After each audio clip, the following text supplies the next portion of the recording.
اليوم رح نعمل وصفة كتير طيبة، رح نعمل رابس دجاج البافالو باستخدام منتجات هلو.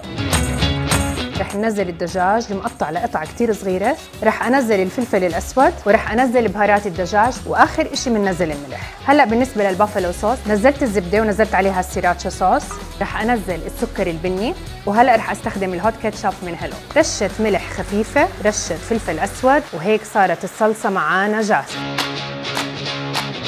وهيك بعد ما بردنا الدجاج، لأنه لازم يكون بارد قبل ما نحطه جوا الخبز، رح نحط الدجاج بهذا الشكل، رح نحط فلفل أحمر، بصل أخضر، وهلأ الأجبان اللي عندي مستخدمة ريد شيدر والمونتري جاك، وإذا بتحبوا تزودوا الحر بتزيدوا مخلل الفلفل.